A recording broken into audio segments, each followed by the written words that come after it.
आज हम लोग जो नए रिएक्शन डिस्कशन करने वाले हैं वो ये है, देखिए ध्यान से, क्लीमेंसन रिएक्शन, या इसी को हम क्लीमेंसन रिडक्शन भी बोलते हैं, और दूसरा है वुल्फ-किश्नर रिएक्शन या वुल्फ-किश्नर रिडक्शन। ठीक है, ये दोनों रिएक्शन एक साथ पढ़ेंगे जब भी आप पढ़ेंगे। क्यों? क्योंकि ये दोनों रिएक्शन क्या है करती हैं, CO ग्रुप को CS2 में कन्वर्ट करती हैं, यानी रिडक्शन करती हैं CO ग्रुप का CS2 में, दोनों ही रिएक्शन। तो इन दोनों रिएक्शन को जब भी पढ़ेंगे आप साथ साथ ही पढ़ेंगे, जिससे कि याद रहे। यानी ये दोनों यहाँ पे रिजेंट है ZnHgHCl है, इसको और लिख लीजिए ZnHg एंड HCl, ये रिजेंट यूज हो रहा है यहाँ पर, या फिर ऐसे लिख दीजिए ZnHgHCl। तो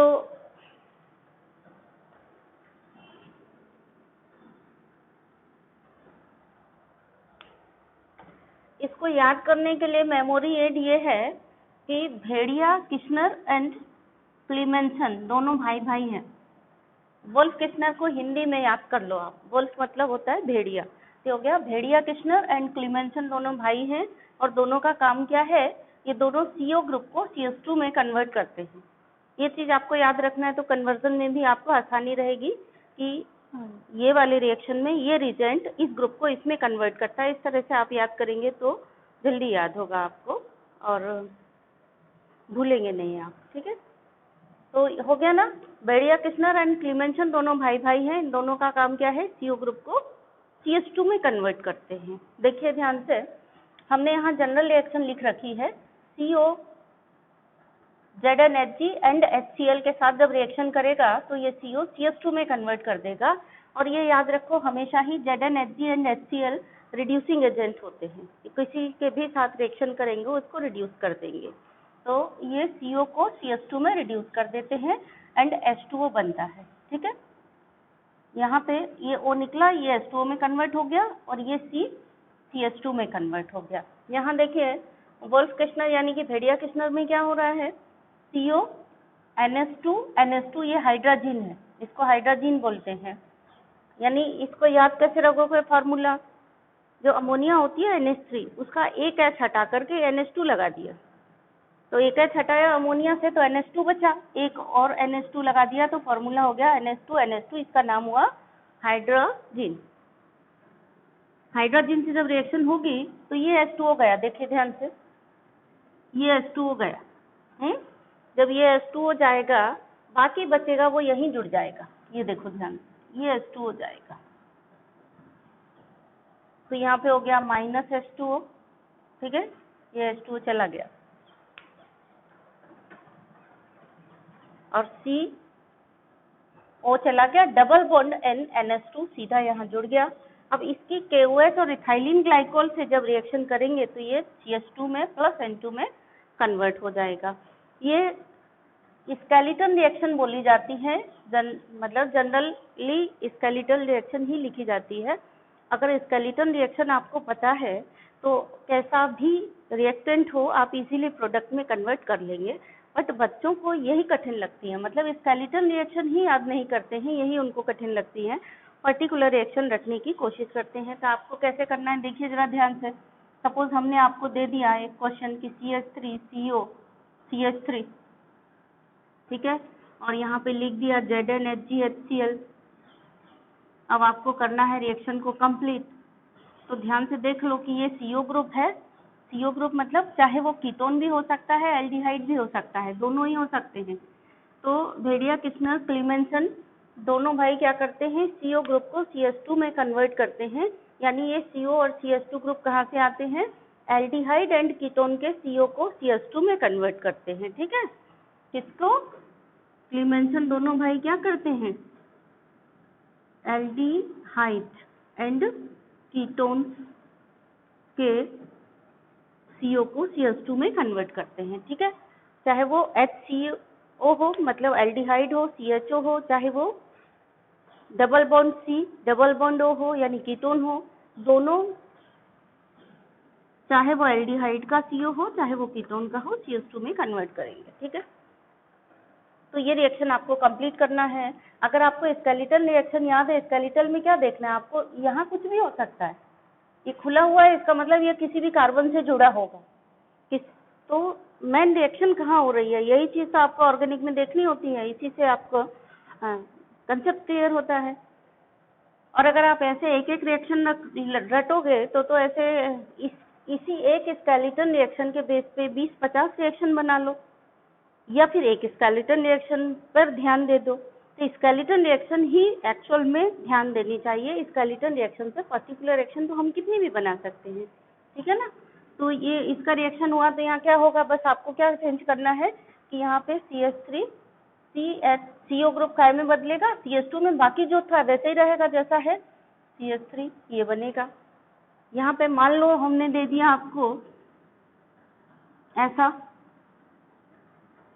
CO CH2 CH3 और यहाँ पे एरो पर लिख दिया हमने नंबर 1 NH2 और नंबर 2 लिख दिया KOH एंड इथाइलिन ग्लाइकॉल, ऐसा लिख दिया। रिएक्शन कंप्लीट करिए।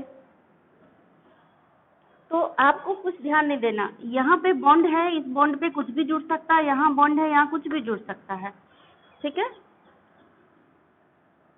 यहाँ देखिए ध्यान, ये C डबल बॉन्ड O है, इस बॉन्ड ये बॉन्ड 2 खाली हैं, 2 बॉन्ड पे कुछ भी जुड़ सकता है। वही आपको यहाँ पे देखना है। बेसिक चीज आपको क्या देखना है, इसकी शक्ल किससे मिलानी है, ये क्या है, कीटोन है, चाहे कीटोन हो या एल्डिहाइड हो, तुरंत आप पहचानो कि NH2 मतलब हाइड्रोजन है और नंबर 1 और नंबर 2 लिखा है। इसका मतलब ये हुआ, ये जो रिएक्शन 2 स्टेप में लिखी गई थी, यहाँ पे पहले स्टेप में NH2 से ये बन रहा था, सेकंड स्टेप में KOH इथाइलिन ग्लाइकॉल की रिएक्शन से ये बन रहा था।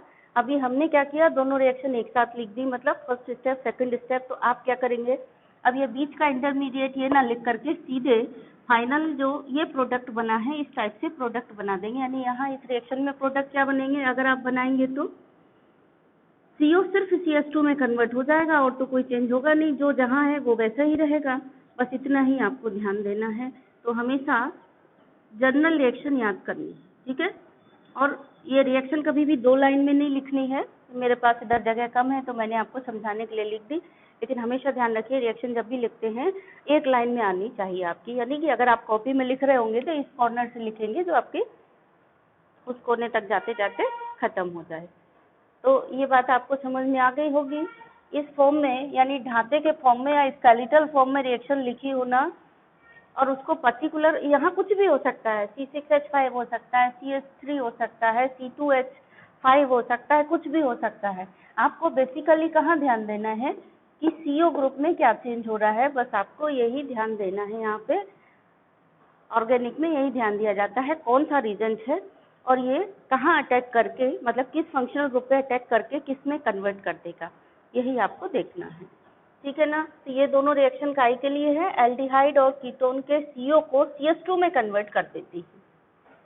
अब चलिए यहाँ पर देखिए टॉलरेंस टेस्ट और फैलिंग टेस्ट। ये टॉलरेंस टेस्ट और फैलिंग टेस्ट ये दोनों एल्डिहाइड को पहचानने के लिए होते हैं, यानी इसका भी यूज और इसका भी यूज काई के लिए होता है, टू डिस्टिंग्विश एल्डिहाइड। एल्डिहाइड की पहचान है ये, किसी दूसरे कंपाउंड से अगर हमें एल्डिहाइड को डिस्टिंग्विश करना पड़ेगा तो हम टॉलरेंस टेस्ट से और फैलिंग टेस्ट से कर लेंगे। तो टॉलरेंस टेस्ट क्या है, देखिए टॉलरेंस टेस्ट में एल्डिहाइड यानी RCHO, ये नाम लिखा है टॉलरेंस रीजेंट, यानी RCHO यानी एल्डिहाइड टॉलरेंस रीजेंट के साथ रिएक्शन करके कार्बोक्सिलेट, करस्पॉन्डिंग कार्बोक्सिलेट एनायन में चेंज हो जाता है और सिल्वर मिरर देता है। मतलब यही 2 पहचाने हैं इसकी, एक तो सिल्वर मिरर और दूसरा ऑक्सीडाइज होकर कार्बोक्सिलेट आयन बनाएगा। और रीजेंट का नाम क्या है, टॉलरेंस रीजेंट। टॉलरेंस रीजेंट है क्या, केमिस्ट्री में आपसे वाइवा भी पूछ दिया जाता है, क्योंकि फंक्शनल ग्रुप ये एल्डिहाइड आइडेंटिफाई करना ये आपके कोर्स में है, फंक्शनल ग्रुप का आप कैसे आइडेंटिफाई करेंगे। तो जब आप बताएंगे एग्जामिनर को, वाइवा के लिए जाएंगे तो वो पूछ देगा कि टॉलरेंस रीजेंट कैसे बनाते हैं, तो आप उठा करके मुंह बैठे रहेंगे। तो ये ध्यान दीजिए कि टॉलरेंस रीजेंट कैसे बना, मतलब यह क्या है, कैसे बनाते हैं, दोनों बातें आपको पता होनी चाहिए। टॉलरेंस रीजेंट क्या है, अमोनिकल सिल्वर नाइट्रेट, इसको हम टॉलरेंस रीजन कहते हैं। कैसे बना सकते हैं लैब में? तो आप खड़े रहेंगे, बैठे रहेंगे, कुछ जवाब नहीं देंगे। अमोनिकल सिल्वर नाइट्रेट कैसे बनाते हैं? सिल्वर नाइट्रेट में अगर NH4OH को मिलाएं धीरे धीरे ड्रॉप बाइज तो अमोनिकल सिल्वर नाइट्रेट बनता है। ठीक है, तो टॉलरेंस रीजन क्या है या अमोनिकल सिल्वर नाइट्रेट क्या है? एक ही बात है। टॉलरेंस रीजन क्या होता है? अमोनिकल सिल्वर नाइट्रेट का नाम टॉलरेंस रीजन होता है। पहली बात ये याद रखो। दूसरी बात ये याद रखो कि ये टॉलरेंस रीजन से हम एल्डिहाइड का टेस्ट करते हैं और फिर रिएक्शन याद रखो। रिएक्शन में क्या देखना है? RCHO करस्पॉन्डिंग कार्बोक्सिलेट आयन में बदलेगा। यानी बेसिक चेंज यहाँ क्या हो रहा है, थोड़ा देखिए। CHO ग्रुप COO माइनस में चेंज हो रहा है, बस ये चेंज हो रहा है। R में कुछ भी हो सकता है, CH3 हो सकता है, C2H5 हो सकता है, C3H7 हो सकता है, C के आगे 1000 कार्बन लंबी पूंछ लगी हो सकती है, कुछ भी हो सकता है। CHO से अटैच्ड R की वैल्यू कुछ भी हो सकती है। आपको किससे मतलब है? आपको मतलब है फंक्शनल ग्रुप से, कि ये वाला रीजेंट है तो इस फंक्शनल ग्रुप को किसमें चेंज करेगा। बस बेसिकली आपको यही चीज देखनी होती है कि ये रीजेंट है तो ये CHO फंक्शनल ग्रुप है, इसको किसमें चेंज कर देगा? करस्पॉन्डिंग कार्बोक्सिलेट आयन में चेंज कर देगा और सिल्वर मिरर बनाएगा। और क्या प्रोडक्ट बनेंगे? Water and ammonia. देखिए प्रोडक्ट बनाने के लिए तरीका, RCHO 2AgNH3 whole twice. Tollens reagent का फॉर्मूला, सिल्वर नाइट्रेट है Ag, सिल्वर नाइट्रेट को जब मिलाते हैं NH4OH में तो NH4OH का NH3 यहाँ पे आएगा, ऐसे ध्यान रखना। यानी AgNH3 का होल ट्वाइस कॉम्प्लेक्स है ये, प्लस NO2, NO3 बाहर लिखा रहता है कभी, मतलब इसके बाहर NO3 होगा, वो अभी हमने नहीं लिखा है, आयोडिक रिएक्शन है इसलिए। तो ये क्या है? अमोनिकल सिल्वर नाइट्रेट है। ये OH माइनस कहाँ से आए? सॉल्यूशन से ही आए। NH4OH घुला है ना आपने, NH4OH का ये OH है और ये NH3 है, NO3 यहाँ पे लग जाता है। ये टॉलरेंस रीजेंट है। तो टॉलरेंस रीजेंट का फॉर्मूला याद कर लो, Ag और NH3 का होल ट्वाइस। ठीक है, और आगे 2 है प्लस 3 OH माइनस। देख लो ध्यान से, एक एल्डिहाइड में 2 सिल्वर नाइट्रेट यानी 2 टॉलरेंस रीजेंट प्लस 3 OH ये है। ये और ये सब कहाँ से आया है? ये पूरा टॉलरेंस रीजेंट ही है। ठीक है, ये और ये टॉलरेंस रीजेंट है। ये कैसे बना? Ag अमोनिकल सिल्वर नाइट्रेट, मतलब सिल्वर नाइट्रेट में क्या डाला? NH4OH सॉल्यूशन मिलाया, तो ये और ये पूरा बन गया। इसको हम क्या कहते हैं? Tollens reagent. ठीक है, तो RCHO 2AgNH3 का whole twice plus 3OH minus, product ध्यान रखिए क्या बनेगा, पहले याद रखो। RCHO RCOO माइनस में कन्वर्ट होगा, तो RCOO माइनस में कन्वर्ट कर दिया। अब यहाँ देखो 2Ag बनेगा, 2Ag बना दिया। अमोनिया निकलेंगी, देखो NH3 का होल ट्वाइस है और 2 इधर लिखा है, तो 2 दूनी 4 अमोनिया निकलेंगी, वहाँ 4 अमोनिया लिख दी। फिर 3 OH माइनस है और यहाँ से एक ऑक्सीजन यहाँ से यहाँ आ गया है ना, 3 OH माइनस से एक ऑक्सीजन यहाँ आ गया और एक यहाँ से पानी निकल के इधर चला गया, तो क्या बन गया? 2 H2O बन जाएगा। तो प्लस H2O, ये H2O बन गया। तो इस तरह से रिएक्शन होती है।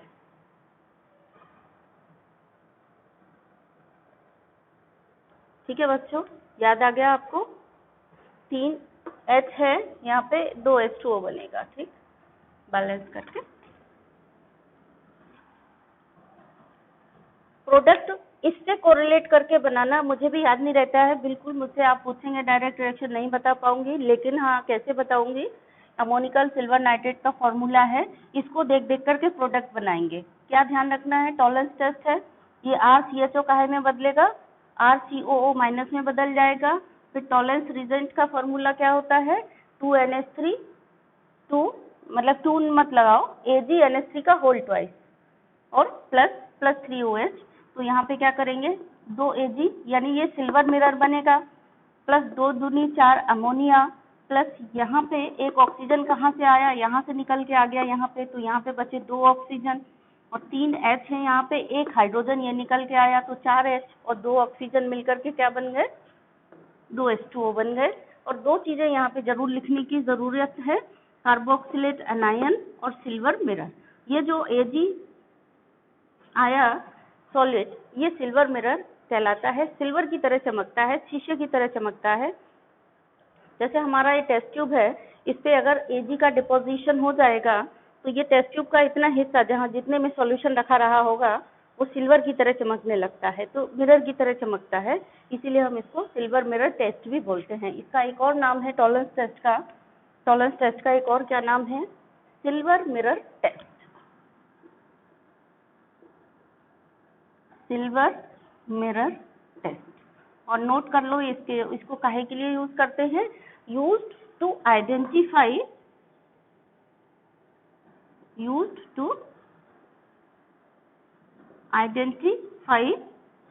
एल्डिहाइड, एल्डिहाइड को आइडेंटिफाई करने के लिए हम इसको यूज करते हैं। यानी टॉलरेंस टेस्ट अथवा इसको ही हम बोलते हैं सिल्वर मिरर टेस्ट। तो जब भी आप ये रिएक्शन लिखें, रिएक्शन में 2Ag के नीचे सिल्वर मिरर जरूर लिखें। अब एल्डिहाइड को अल्कोहल से आपको आइडेंटिफाई करना है तो आप बता देंगे कि एल्डिहाइड इसके साथ सिल्वर मिरर टेस्ट देगा, अल्कोहल नहीं देगा। एल्डिहाइड की रिएक्शन लिख देंगे, अल्कोहल की नहीं। अब यहाँ R की जगह कुछ भी हो सकता है, C6H5 कुछ भी हो, इससे आपको कोई मतलब नहीं। आपको बेसिकली मतलब क्या है कि अगर ये AgNH3 है तो फिर ये CHO के साथ रिएक्शन करके CO- ही बनाएगा, बस ये देखना है। और ये 2Ag बना प्लस 2 दूनी 4 NH3 बना प्लस 2 H2O बना। अब यहाँ देखिए फैलिंग टेस्ट, ये भी यूज होता है टू आइडेंटिफाई एल्डिहाइड। हाँ, इसको स्टेटमेंट अगर पूछा गया, सपोज टॉलरेंस टेस्ट लिखिए, तो आप ये रिएक्शन लिखेंगे और रिएक्शन के साथ रिएक्शन के पहले स्टेटमेंट लिखेंगे। अगर नेम रिएक्शन ऐसे करके पूछी जाती है कि टॉलरेंस टेस्ट बताइए, तो पहले रिएक्शन के पहले स्टेटमेंट क्या हो गया, aldehyde on reaction with Tollens reagent oxidize into corresponding carboxylate ion and silver mirror is produced. और रिएक्शन लिख दीजिए, हो गया स्टेटमेंट। इसी को देख करके आपने स्टेटमेंट बना दिया। देन फैलिंग टेस्ट का के लिए यूज होता है, it is also used for identification of या to identify aldehyde. Aldehyde group की पहचान करने के लिए, यानी किसी भी कंपाउंड में एल्डिहाइड ग्रुप है या नहीं है, ये पहचान करने के लिए हम इसको यूज करते हैं। लैब में फंक्शनल ग्रुप के टेस्ट में आप ये भी करेंगे, ये भी करेंगे। तो इसमें क्या करते हैं, इसमें ये जो Cu2+ और 5OH- आया, ये है फैलिंग सॉल्यूशन।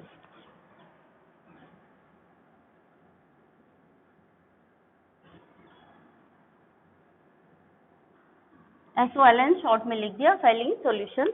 एक्चुअल में जो फैलिंग सॉल्यूशन होता है वो 2 सॉल्यूशन का मिक्सचर होता है।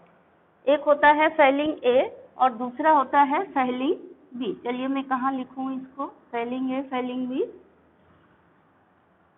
यहाँ लिखती हूँ, साइड यहाँ लिखती हूँ। जो फैलिंग सॉल्यूशन है उसमें 2 मिक्सचर होते हैं, फैलिंग A और एक होता है फैलिंग B। ठीक है, फैलिंग A होता है copper sulphate solution, falling B होता है इसको बोलते हैं रोसिली साल्ट, और इसका नाम है सोडियम पोटेशियम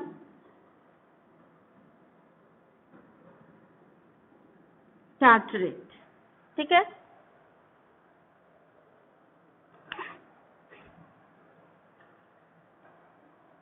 तो इसको रोसिली साल्ट बोलते हैं या सोडियम पोटेशियम टार्टरेट बोलते हैं।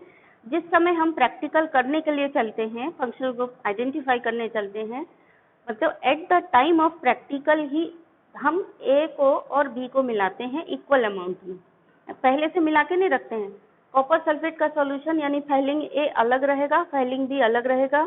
जब हमें कहीं पर एल्डिहाइड टेस्ट करना होगा कंपाउंड में, तो हम दोनों के इक्वल अमाउंट को मिलाएंगे तो जो कॉपर सल्फेट का कलर है उससे और डीप डार्क हो जाता है जब हम दोनों सॉल्यूशन को मिलाते हैं, रोसिली साल्ट को और कॉपर सल्फेट सॉल्यूशन को।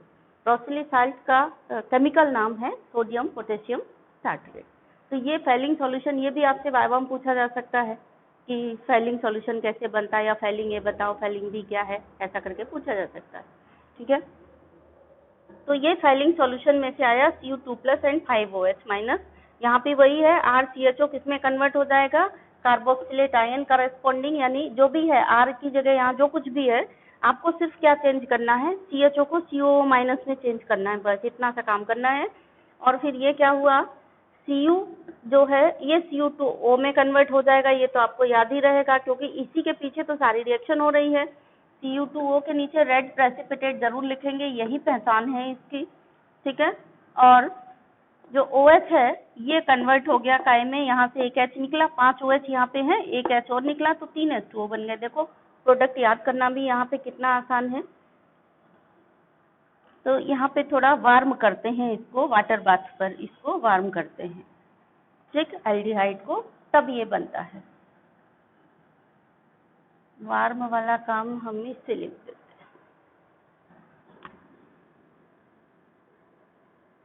तो देखिए ध्यान से,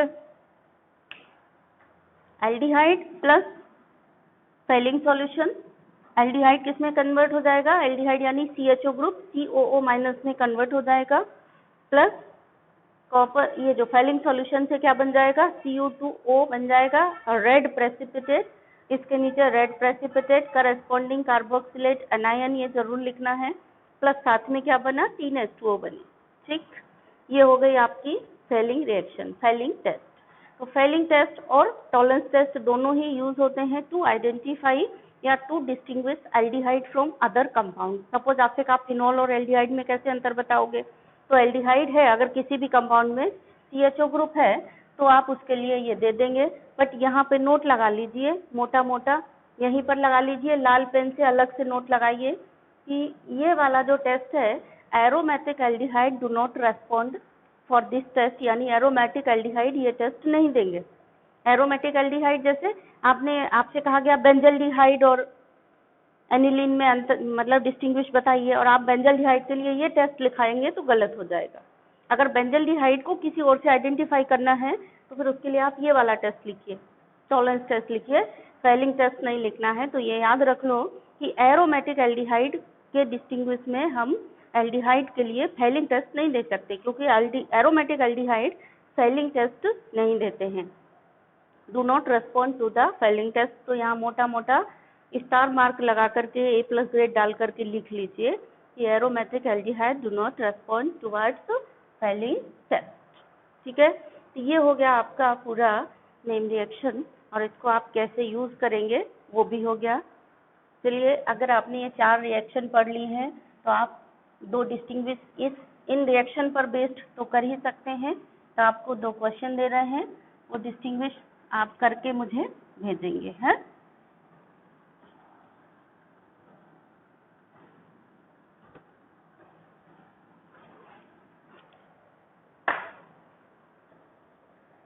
डिस्टिंग्विश में बस यही अंतर होता है, जो 2 कंपाउंड में डिस्टिंग्विश पूछा जाता है उनमें ऐसा दिया जाता है, जो भी 2 कंपाउंड दिए गए उनके स्ट्रक्चर बना लो, स्ट्रक्चर बना के उनके फंक्शनल ग्रुप देख लो, और बस ये फंक्शनल ग्रुप उसका वाला टेस्ट लिख दो कि ये वाला कंपाउंड है, ये फंक्शनल ग्रुप का टेस्ट देगा, दूसरा कंपाउंड ये फंक्शनल ग्रुप का टेस्ट देगा, ये आपका डिस्टिंग्विश हो गया।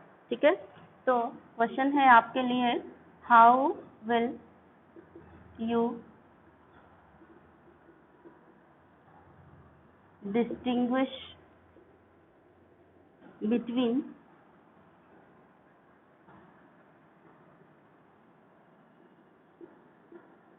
acetaldehyde and benzaldehyde। ठीक, देन दूसरा हो गया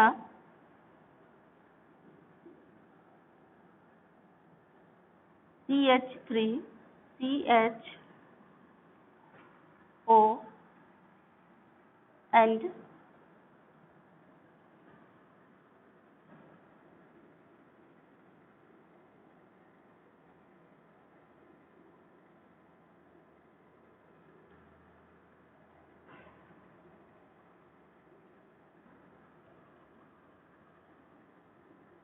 CH3 CH2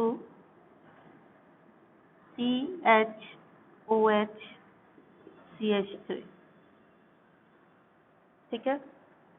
एंड थर्ड